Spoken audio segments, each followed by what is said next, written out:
Well, welcome to our Unchaining Modern Slavery webinar series. We're really pleased that you've been able to join us, and we trust that the content today will be current, relevant, and helpful to you.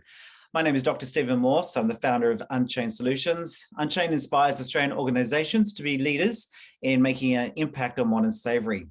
I'd like to begin with an acknowledgement of country, recognising that there are people coming from different places, even outside Australia. I'm currently based in the Gadigal country.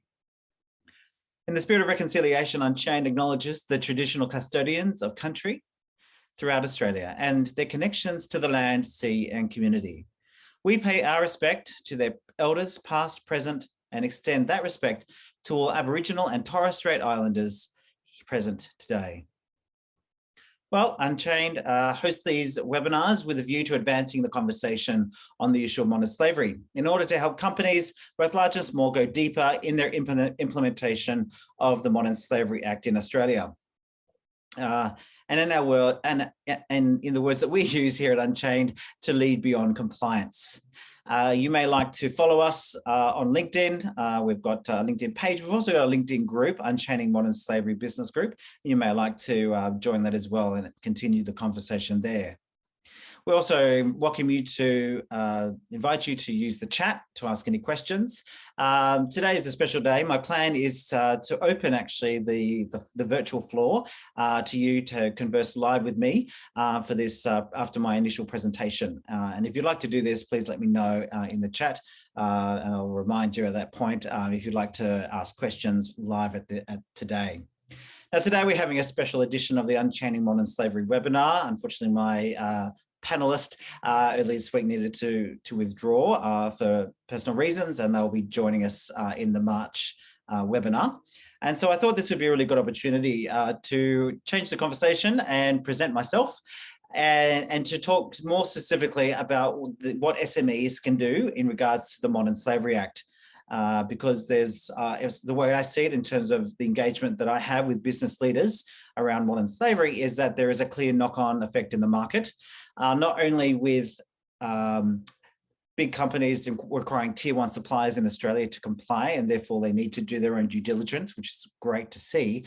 But there are also smaller entities in the 50 to 100 mil and even lower than that, who are needing to put together position statements or trying to work out how do they respond, how can they both respond from a market point of view, how can they actually respond from a compliance point of view and be competitive, and not just be competitive, but to actually have their own social impact on the space. Because at the end of the day, we are here to help companies to make that impact because we're a survivor-focused organization. Now, I'm not sure about the knowledge level of those who have joined with me today, but before I move on specifically of what I think SMEs need to focus on, I thought I'd just begin with just a brief presentation just on the issue of modern slavery and what the Modern Slavery Act requires, and then we can move on to what SME companies in particular need to do. So I'm just going to once again share my screen from the initial view and go to my other screen. Perfect. Great. So so I'm just going to spend some time just defining modern slavery. I know that you may already know this information, and also what the Modern Slavery Act before we move on to SMEs. So according to Unseen UK, modern slavery is the commodification of people for the purpose of exploitation and financial gain. So what we're thinking about in regards to modern slavery, it's something transactional. Someone's making a lot of money off someone else and their labor. And we know that most of the issues of modern slavery occur in the area of forced labor. There are a couple of ways to approach the terminology of modern slavery, which is quite new language. For me, if you took a more human rights approach, it's really modern slavery is about the forced removal of choice, voice, and movement. So people who are in slavery, in sort of extreme form of exploitation, really are very limited in terms of the choices they make for themselves, where they can go, in terms of where they're living, and also to the extent which they can speak out against their own exploitation. That really is an acute form what modern slavery is. From a legislative point of view, particularly regarding the Modern Slavery Act in the UK and Australia, It's an umbrella term comprising a number of human rights violations, forced labor, forced servitude, debt bondage, child labor, forced marriage, and human trafficking. And they also have slavery as the definition in there as well. Now, there are many indicators that help us to decide whether or not a case of modern slavery is actually slavery. And in and of themselves, these indicators may not point to slavery. They could point to really there's a spectrum of exploitation. So we're looking at low pay or no pay. We're looking at excessive work hours. Now you might think in your own situation, well, that's my life. And I know that as a business owner that I can work excessive hours. But we're looking at situations where people just have no choice but to work, and their contract depends on them continuing to pump out 12, 14, 16 hours a day. There may be recruitment fees. A person may need to pay, $5,000 to get a job. A lack of a contract or a real contract, or contracts which are formulated in a particular way that if a person actually makes a complaint, then the contract expires and it won't be renewed. There's the loss of identity. Passports and other papers are taken. There are often fines for all sorts of minor grievances. The workplace may be unsafe, and we know, for example, the famous case of the Rana Plaza, that was caused because the building was unsafe in terms of fire, and there were cracks in the walls. So, and then there's all sorts of other psychological factors, including coercion, threats, intimidation, and violence. And that violence can also be physical and sexual as well.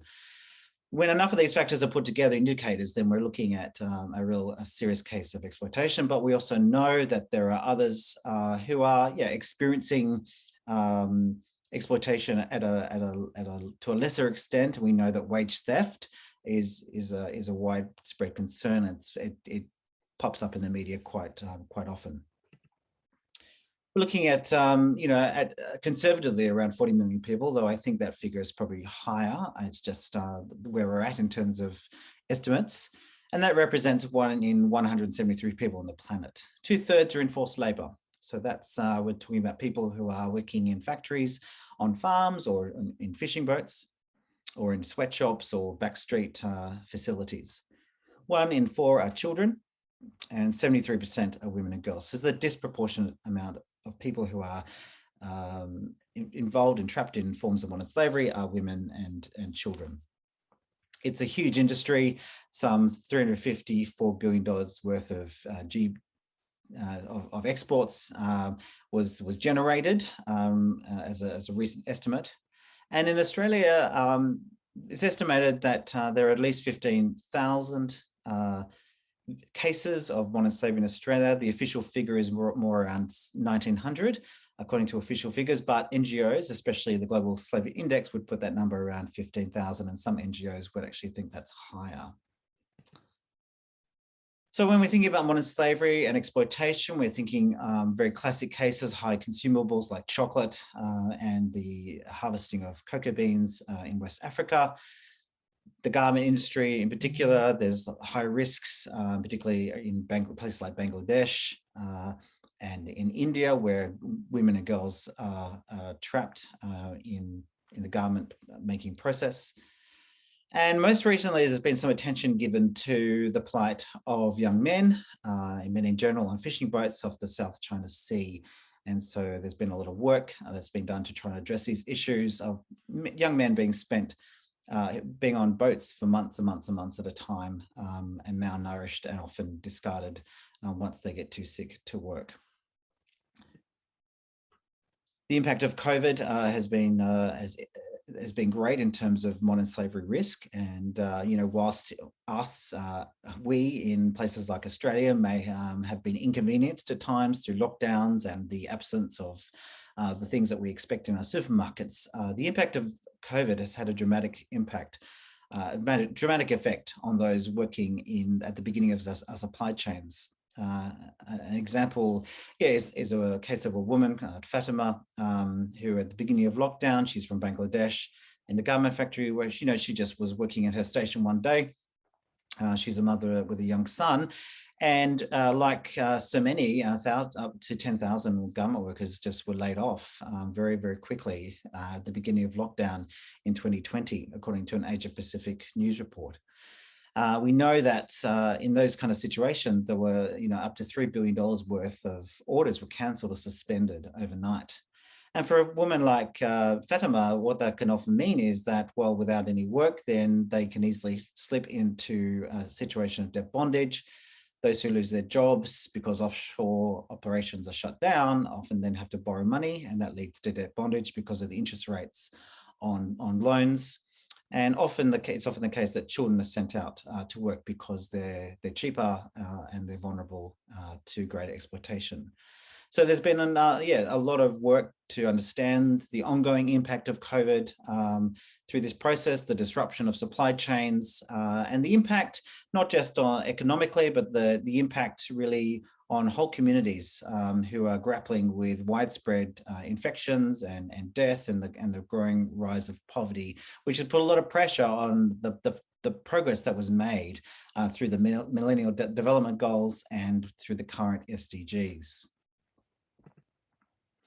So when it comes to the Act, the Modern Slavery Act in Australia, 2018, the Commonwealth Act, is really part of a new era of compliance to the business community in Australia. Effective from January 1, 2019, it calls upon organisations to report on the risk of modern slavery in their supply chains and operations. And as part of an emerging movement of legislation based broadly on the Modern Slavery Act from 2015 in the UK, legislation in the state of California from 2010, and there's other legislation popping up, particularly within the European Union, and at the moment, all around targeting not just between governments, but what corporates can do to have an impact in this space. And so the Australian Act is a reporting mechanism, and companies need to report in on the actions that they've taken to diagnose and investigate the risk of modern slavery, whether or not that's in their suppliers, those who contract to the company within the operations of the organisation itself, and also including where the investment money goes. All goes into a report that is now in full swing in Australia, and we are in the second season of that. So companies report on what the activities that they've done to investigate and to state what the actions they're going to do. And then they've got 6 months to report on that. And then every year on year, companies then look to improve upon what they've done. Now, the Act actually targets companies with over $100 million worth of annual consolidated revenue. But as I alluded to earlier, many other small entities will need to opt in to comply, and we certainly work with those companies as well, who don't fit the compliance, the mandate of the compliance mechanism, but they see this as an opportunity, or they see this in order to maintain and pitch for business with government and big corporates that they need to actually do the due diligence process themselves and formally comply with the Modern Slavery Act. According to Louis Bucker, an ambassador at large, former ambassador at large for trafficking persons in the US, said it's not a question of if, but where and to what extent there is slavery in your supply chains and operations. And so as companies begin to scratch the surface, particularly those companies might think, oh, well, our supply chain is very thin, it's very shallow, there's really not a lot in there, where in services, as companies begin to scratch, then they begin to find. And that's really the nature of the issue. And that's what I think built into the Modern Slavery Act is that the government wants companies to do the due diligence process, layer upon layer, like a croissant, in a sense, to actually do a first round and then come back to it again and see what other work they need to do to build on the foundation that they've set. So really, there's two words for compliance, as I see it. There's transparency, which is a big issue these days. Companies need to be transparent to state the risks, and there can be some risks involved in being transparent. And then to state to take responsibility, to state what they're going to do. And that needs to be achievable. It needs to fit, obviously, it needs to make business sense, but it also needs to demonstrate progress based on what has been diagnosed and investigated upon. And just some quick points there around, where it's for companies that have a $100 million consolidated revenue, applies to all commercial entities, also for not-for-profit organizations that meet that criteria. And non-reporting entities may voluntarily opt in. So they can not opt in, they can just say, put together a position statement, but they can also indicate to the Department of Home Affairs that they actually want to report as though they are a reporting entity. Companies report to the Australian Border Force, and there's a register. You can actually go on yourself, the Modern Slavery Register. Just Google that. I'm on it almost every day to see what companies are saying. There's quite a number of statements there now, and quite an array of responses to the legislation. Finally, there's no fine at this stage for non-compliance, although we're looking at a review. The government's going to be reviewing the legislation soon to consider what changes need to be made, whether or not, for example, a fine would be an appropriate measure, or whether or not the compliance threshold needs to be lowered as well. So statements need to be provided based on the work that's been done within their reporting period, their financial year. Finally, the government has also issued guidance for reporting entities, and there are 7 steps to the criteria, which I can leave you to look into more deeply. Some of them are obviously easier to achieve than others. Identify who you are as an entity. But having said that, point to some structures within companies are more complex than others. So it's about making sure that each entity or subsidiary or component trust of the organization, there's consultation, and there's also an identification of what the actual structure of the operations and the entity are. Most of the work is going to be in points 3 and 4 around describing the risks and then describing the actions taken.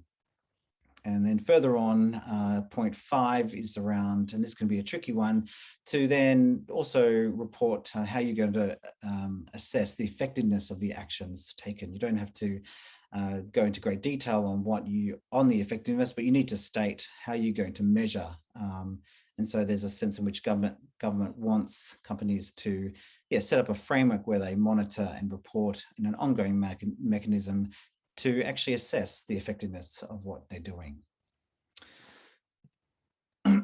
So that's, in a sense, a summary of the modern slavery legislation and the issue of modern slavery. Of course, it's very complicated, and often the tension point for a lot of companies that I'm seeing is really where can they begin in this process.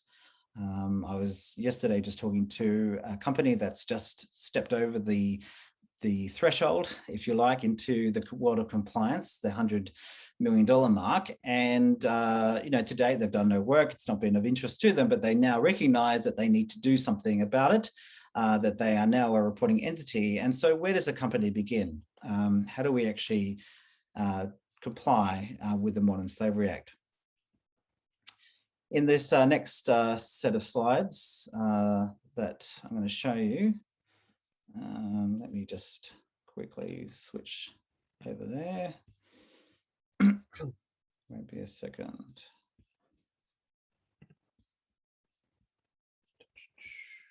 Excuse me a second. Can't find what I'm looking for. Here we go. In this next set of slides, I've put together what I like a toolkit for SMEs.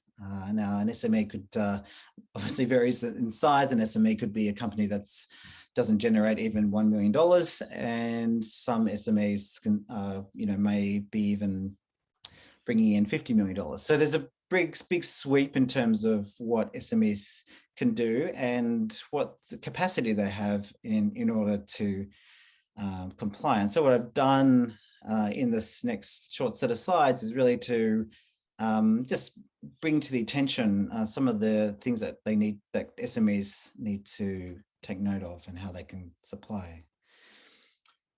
So let's begin with the SME journey to becoming modern slavery compliant. For me, there's a tension point in the market at the moment between appetite and capacity.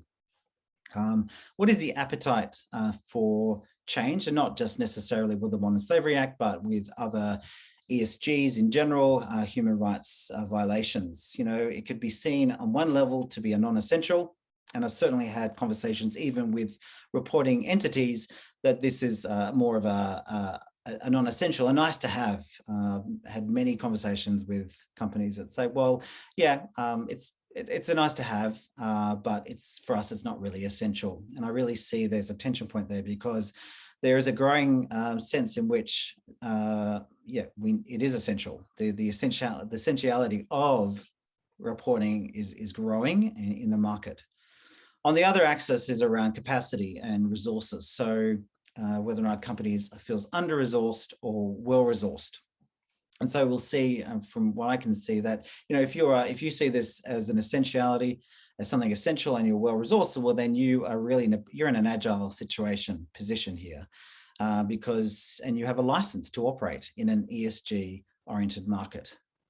If you are well-resourced, but you think it's just a nice to have, then you're probably in what I would class as being a little bit indifferent, that there's no appetite there, but you have the capacity for it. And perhaps you're working on other issues at the moment. It's not the highest priority, but I think you're missing out on the benefits of being modern slavery compliant and what that will mean for your business. On the other side of appetite of the axis, we've got the appetite is there, but you're under-resourced, and perhaps that's a great position, and you might like to talk to me about what you can do. You might want to consider how you can outsource and get the expertise that you need to comply. And then in the other category is around essentially being ignorant. You're under-resourced, and there's no appetite for change, and it could be for a number of reasons why that's the case. It's just not on the radar. But what I say to a lot of smaller entities who fit into this category is that there's an opportunity as you're building your business, particularly a startup, to embed within your organization the DNA for sustainability, to actually embed that in your organization. So what is it? What are the keys to achieving compliance? Well, if there are 6 things that I think an organization needs, and this obviously will depend on the size of the organization and what they can achieve. But let's begin really with the solid in the dark blue, a solid framework for reporting. An organization needs to have a solid framework in place to monitor and report on modern slavery risk with clear objectives of what you want to achieve, along with the right set of KPIs. Having the framework in place and knowing what you want to do and how far you want to go is really important, because that will determine how much resource you put into that, how much you'll invest in it. As Lewis C. DeBarker put it, once you begin scratching the surface of modern slavery risk, some supply chains are quite extensive. And so what needs to be considered, you need to consider what framework you're going to put in place based on your position in the market. And that framework may be very, very simple in terms of what you need to achieve. Second, moving on from that, you need to have, next would be stakeholder education. There's a lot of education that needs to go on in the space, both at the board, executive level, staff, contractors, and suppliers. And they really need to understand the why behind compliance and what is required by the Act. Having the why will drive the commitment to achieving compliance.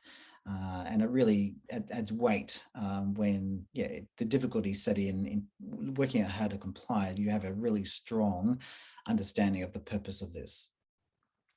Down to risk assessment tools, the organisations needs the right tools to map and diagnose and investigate modern slavery risks in the operations and supply chains. And those tools may already exist within certain organisations that they can leverage in terms of business analytical tools. But sometimes those tools need to be outsourced and found elsewhere. Appetite for change is clear, particularly at the executive board level. And to have, because addressing modern slavery risk, as I see it, is actually going to alter and have a significant shift in the way that a company does business. And so by addressing the risk, it will change and alter the way that companies think about procurement. Where do we source and how do we source our products and services? How do we operate? What kind of contracts do we put together? How do we onboard suppliers and engage people? There may be a need for building on that for subject matter expertise to understand the legalities of the Act and also understand what it means to have sustainable procurement and supply chain and value chain mapping. And finally, there's a need to have the right policies in place and procedures in place to demonstrate compliance, because that's often what your client may be looking for, is that they want to know that you've got a policy in place, that you're actually working on this issue. And there's been a lot of tensions, obviously, at this point about what is the appropriate level of compliance for an organization. Is it just a position statement? Do they need to have a policy? Do they need to have a code of conduct? Do they need to comply with their client's code of conduct? There's a lot that companies need to consider. And I think first up, if a company doesn't want to opt in to comply, perhaps they do create a position statement, and perhaps alongside a broader human rights position statement. And then actually think about having a policy of what that means for the company and what they're doing to adhere to things, for example, ethical sourcing.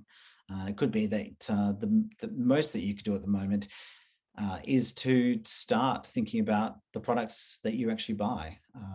You may not be in a position to leverage anything, but you can actually certainly think about the products that you buy for your business.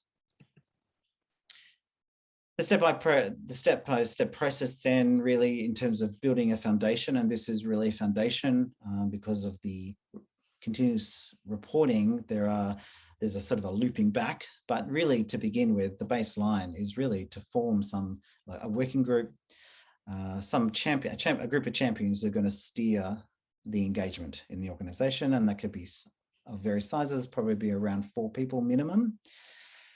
Second thing you need to do would be to set your objectives. What do you want to achieve and when do you want to achieve it? What KPIs do you want to put in place? Who's going to take responsibility for making sure that things are put in place, that the work is done and the commitments are achieved? The next thing to do would be think through your value chain, not just your supply chain, but your entire value chain, your customers, your investors, your stakeholders, your suppliers, your contractors, and to really map out the value of those to the organization and to identify where the risks could be in the value chain of your organization. Next step would be to put those policies in place, contract clauses, code of conduct for the team and suppliers. Next step would be to think about education. The Modern Slavery Act has provision and an expectation that companies will raise their level of awareness organization-wide through to offering skills training for those who are front-facing at the core face of intervention. So what education needs to be put in place? It could be a simple e-learning module, for example, that brings the awareness and helps the individuals within the organization to become a more conscious consumer and to think through what they need to do in their various roles in the company. And finally is to prepare the statement, which really is the crux of the reporting mechanism, using the statement to reflect on all the work that's been done that goes into that report, and then what you're going to look at to do in the next financial year, which may then put you back down the value.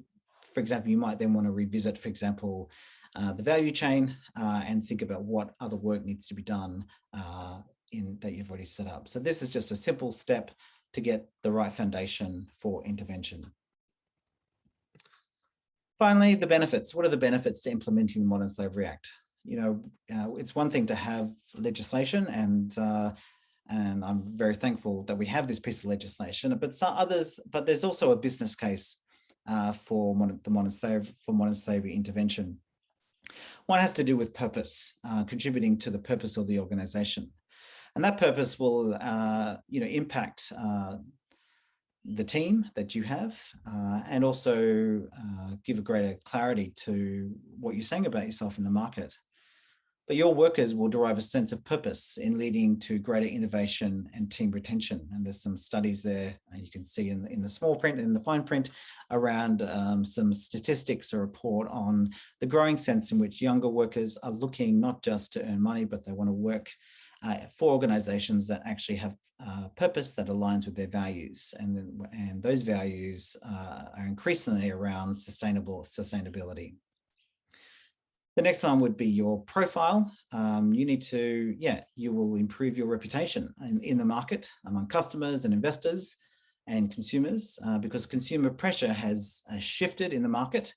There's lots of reports coming out at the moment around trends in the market in which authentic purpose is valuable, and that purpose needs to be demonstrated in very clear actions around sustainability and the sustainability goals in particular. So there's a lot to be said for having a strong reputation, and that's often what investors are looking for now as they look to invest in companies. And finally, there's the issue of profit. There's often been said that there's at times there's a short-term pain when it comes to stepping into compliance around sustainability, and that's for sure. There may be a need for you to invest some money into this. But there's also the sense in which by doing so, you'll have a license to operate and attract more business. And so that report there from the Cantor Purpose 2020 study demonstrates that over a 12-year period, the brands which with a high perceived positive impact have a brand value growth of more than 175%, versus 86% for medium positive impact and 70% for low positive impact. So we are living in an ESG reporting oriented world. And for those who want to do business, this is the direction. And so whatever can be done when a company is smaller to get ESG reporting dynamics, if you like, or components into your business, the stronger you will be in the future. So what I'd like to do now, if you are open to that, is to open up the conversation. If you'd like to do that, please let me know in the chat, and I can upgrade you to the panelist level. It'd be great to engage with you and to answer more of your questions and discuss this issue more broadly. Hi, Amy. Hello. I guess this is a big question that I don't think there's going to be an easy answer for, but like, is there a solution to slavery? Like, I mean, other than not doing it, I just, like, I want it to happen, but I just don't think the market does, without wanting to admit that, right? Everyone complains about the cost of things already, even though ethically we wouldn't want to be in slavery. I guess, what's the answer? Again, I know that hard, big question. Well, look, yeah, it's a good question. I mean, there are lots of tensions, and I have them myself as a consumer. I don't have $400 to buy a pair of jeans, for example, to ensure that it's ethically made. But and so the simple answer for me at times is that I just don't buy things, which doesn't necessarily solve the issue for those workers either. So I think that the solution is a long-term commitment, really, I think, and it's a commitment between governments, intergovernmental, intergovernments, and policing. I think it's a commitment by big companies to make sure to do the right thing, and not just tick boxes and say they're going to do something and not. And it's down to consumers. It's consumer pressure as well, and also the great work also that NGOs are doing to support lots of things, activity that's going on the ground. So are we going to make progress? Well, that's a difficult thing, because COVID has really shaken things up a lot, and it's not clear yet really the fallout, the ongoing fallout of COVID, particularly on workers more towards the beginning of the supply chain. So in some sense, the numbers are going up, and I can't exactly remember the number. It's probably around 250,000 people. Someone has estimated that the growth of those who are enslaved is actually growing, that we're not actually getting on top of this. But I think, like all issues, are we getting on top of the environment? Are we getting on top of gender equality as fast as we should? we now, the situation, for example, in Afghanistan, there was progress, and now we've stepped back a bit, and now we have to wait and see how the Taliban are going to progress as a government. So I don't know if that answers your question. I'm happy for you to come back on that. Yeah, I mean, it doesn't as much as it can, right? But I think one of the things that has stood out to me from today is I don't think the general population recognizes that slavery even really still happens anymore. Mm-hmm. And I think if they do think it happens, that it's a smaller number than what you've presented. Right. So I guess it's just a matter of, continuing your education program, and all of us who've come today to start that conversation with the people in our lives as well.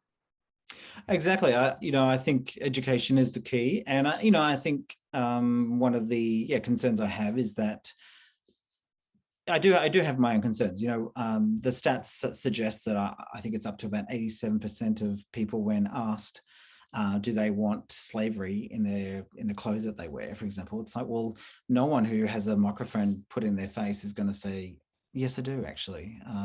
I think it's the tension between, the vox pop and the point of sale.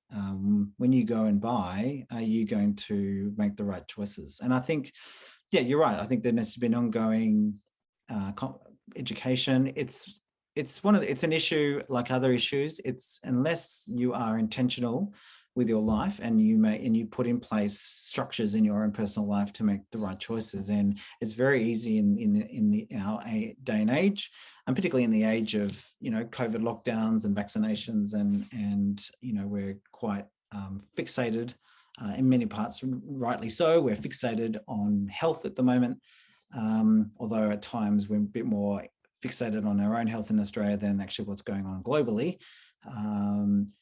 It's at times it is a tension point, and I see that tension point when I'm talking to business leaders, and when they're weighing up whether or not they're going to proceed with a piece of implementation, due diligence, because it may not be exactly what they were expecting to pay for, and it's then falls into the category of it's a nice to have, rather than it's an essential. So I like to be an optimist. I want to demonstrate the possibilities, but also recognizing, in the world that we live in, it's at times we move forward and then we step back.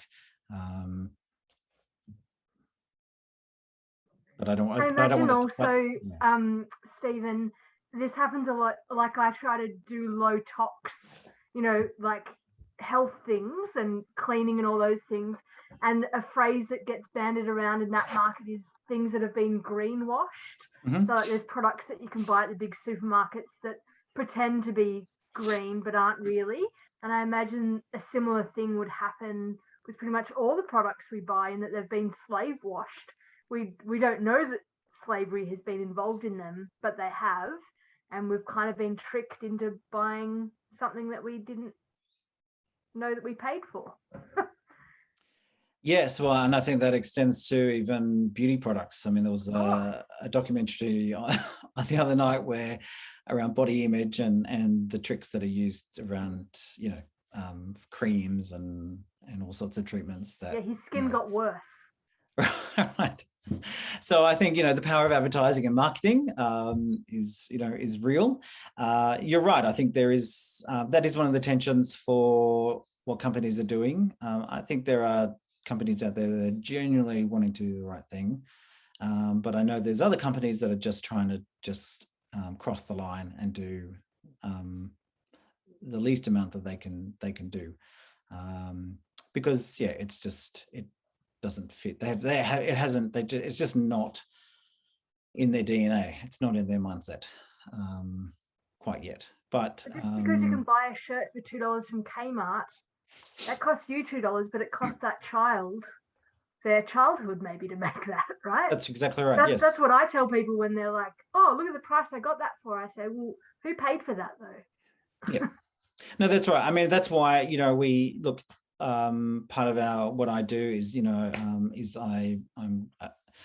I don't know how aggressive I am in that regards, but part of my outreach on socials is not just promoting the work that we do and the events, but also having a piece of advocacy just to keep the conversation, to comment on articles that have been posted, or to provide some thought leadership, because it just needs, for me, the conversation, we just need to keep it on the table.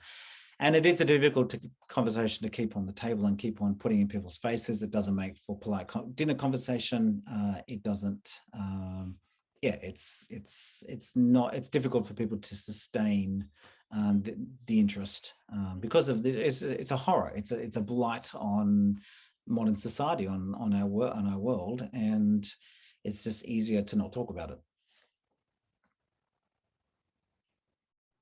Thanks so much, Stephen. Well, thank you. Yep, thank you, Naomi. I appreciate your questions, and I hope that you. I wish you well in your own efforts to make good choices, to be a conscious consumer, and to advocate in this space. And yeah, I'm happy to continue the conversation offline, elsewhere. I really appreciate you talking with me today. I'm doing an assignment on slavery at the moment, so this is helpful.